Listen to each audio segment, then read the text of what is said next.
ሰላም ተማሪዎች እንዴት ናችሁ? እሸቱ ነኝ 11ኛ ክፍል የሂሳብ መምህር ከሉሲ ብሪጅ አካዳሚ። Alright, today we are going to learn about reflection. በባለፈው ቪዲዮአችን ስለ reflection አይተናል. We reflect a line, we reflect a point through the line x-axis, through the line y-axis, through the line y is equal to x, through the line y is equal to minus x. We have also seen that how to reflect a point through the line x is equal to k and y is equal to t በሚሉት ሪፍሌክት አድርገናል። እነሱን እንደምታስታውሱ ተስፋ አደርጋለሁ። ዛሬ ደግሞ we reflect a point through the line y is equal to mx k እናያለን ማለት ነው። ትንሽ ፎርሙላ ድራይቭ እናደርጋለን። ከዛ በኋላ ፎርሙላውን በመጠቀም ኢሜጁን በቀላሉ የምንፈልግበትን ቴክኒክ እናያለን። እስከዛ ድረስ ግን የዌብሳይታችን lucybridgeacademy.com እየገባችሁ የተለያዩ አይነት ጥያቄዎችን ታገኛላችሁ፣ አጫጭር ኖቶችን ታገኛላችሁ። እንዲሁም ደግሞ ከ5 ቋንቋዎች በላይ መረዳት የሚያስችላችሁ የራሳችሁ የሆነ personalized AI assistant platform ታገኛላችሁ። Okay? Thank you. So let me see what is a reflection, okay? A reflection. A triangle ABC with A, B, and C reflected about the line x is equal to 3. Okay? Find the image of the coordinates of the vertex of a triangle. እንግዲህ የባለፈው የተማርነውን ኮንሴፕት በተወሰነ ለማስታወስ ነው። through the line x is equal to k የሚለውን ኬዝ ነው እዚህ ጋር ያስቀመጥነው እንድታስታውሱ ይረዳችኋል ማለት ነው። Good.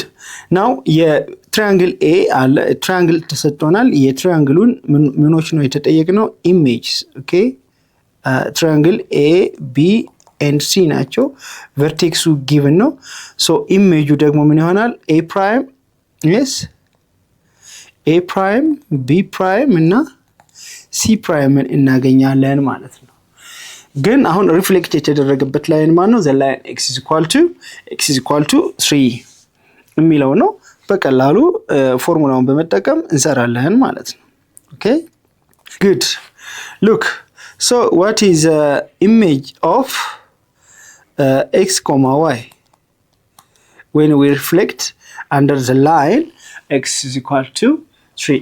Under the line x is equal to 3 ስናደርግ x is equal to 3 ማለት it is a line parallel to what? It is a line parallel to y-axis, okay?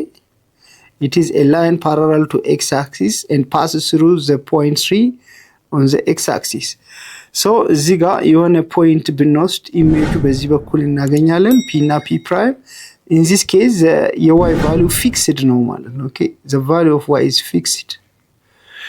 That means m which is equal to x, y ኢሜጁ ምን ይሆናል? 2 times k, yes 2 times k minus x, y ኢሜጃችን ይሄ ይሆናል ማለት ነው። በዚህ መሰረት the image of a point A, okay, the image of point A የፖይንት A image point A ማለት -3, 2 ነው which is equal to k ማለት 3 ነው እዚህ ጋር k is equal to 3. all right, so 2 times 3 minus 3 which means plus 3 is minus 3 the value of y is fixed, okay, which is equal to a prime እናገኛለን። a prime image the image of a ማለት ነው through the line x is equal to 3 reflect ስናደርግ that means 2 times 3 6 plus 3 is 9 2. okay, the image will be 9 2 a image a prime now which is 9 2. What about the image of b? Okay, b point b ማለት ደግሞ 2 5 ነው 2 5. okay, point b is 2 5. so አሁን የመጀመሪያውን component or x component which is 2 በስንት ይባዛል? በk ይባዛል። ስንት እንቀንስበታለን? 2 እንቀንሳለን ማለት ነው። right? so k times 3 ነው የምናደርገው 2 times 3 minus 2 where 2 is the value of x, y is 5 which is equal to b prime, right? b prime, the image of b. 2 times 3 6 minus 2 is 4 5. This will be the image of B. The image of 2, 5 is 4, 5 when we reflect the point through the line x is equal to 3. The value of y is fixed. Good.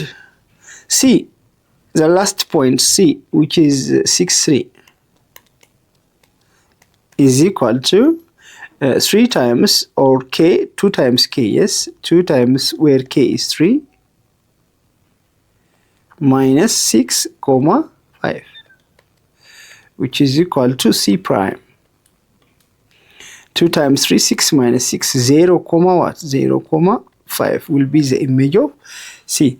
This is the way how to find the image of the given pointers reflecting about the line x is equal to 3. Look, reflection of a point in the line y is equal to mx where m is equal to tan theta. ይሄንን ነው እንግዲህ ዛሬ በደንብ የምናየው። ይሄ the line y is equal to mx is always passes through what? It always passes through, yes, it always passes through the origin, okay? It always passes through the origin. This is the line y is equal to mx. We have theta here, okay? Theta. So slope means, in this case, slope. The slope of the line is m, which is equal to tan theta, okay? Angle of inclination. The tan of angle of inclination gives us the slope of the line L, okay? ይህንን በመጠቀም ፎርሙላውን ድራይቭ እናደርጋለን. We may have a point P. Look, we have a point P here, okay? The image will be somewhere here, P prime, right? We know that the line y is equal to mx. The line y is equal to mx is always the perpendicular bisector of pp prime. pp prime ከሁለት እኩል ይቆርጠዋል ላይን ሁሉ ጊዜ። p ማለት ፖይንታችን ነው፣ p prime ማለት ደግሞ ኢሜጁ ነው። ሪፍሌክት ራሳችን በመስታወት ስንመለከት እንደማለት ነው። መስታወቱ ማለት ላይኑ ነው። the line y is equal to mx line of reflection or axis of reflection እንለዋለን። እሺ ተማሪዎች የዚህን ክፍል ሙሉ ክፍል ማግኘት ከፈለጋችሁ ዌብሳይታችን ላይ ወይም ደግሞ የሞባይል አፕሊኬሽናችሁ ላይ ታገኙታላችሁ።